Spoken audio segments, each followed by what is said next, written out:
And where the human heart is transformed, families begin to change, communities begin to change, nations begin to change.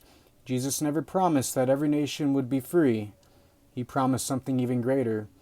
If the Son sets you free, you will be free indeed. John 8:36.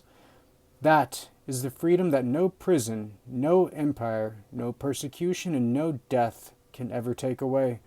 It is the freedom that begins quietly within and gradually reshapes everything else. When a nation drifts into injustice and corrupt morals, the first thing that often happens is that freedom becomes confused with permission.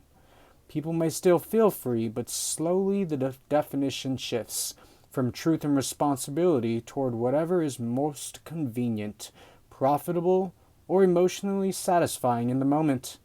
Scripture describes this pattern as a kind of internal blindness that develops over time. Woe to those who call evil good and good evil, who put darkness for light and light for darkness. Isaiah 5:20.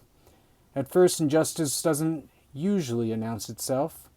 It often enters through small compromises, dishonesty being normalized, exploitation being excused, truth being flexible.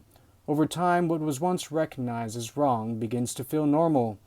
And when that happens, something deeper changes.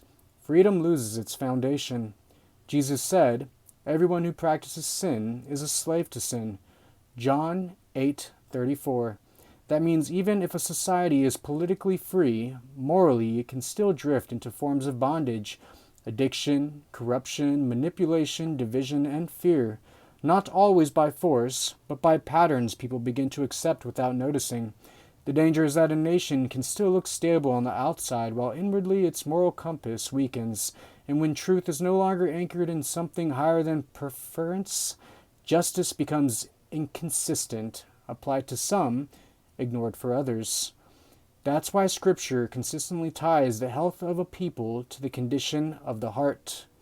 Righteousness exalts a nation, but sin is a reproach to any people. Proverbs 14:34. In other words, injustice doesn't just harm individuals, it slowly reshapes what a society calls normal until freedom itself is no longer grounded in truth, but in shifting desires. And that's where the deeper warning sits. A nation may not realize it is drifting until the fruit of that drift becomes too heavy to ignore. And that is my spill on freedom.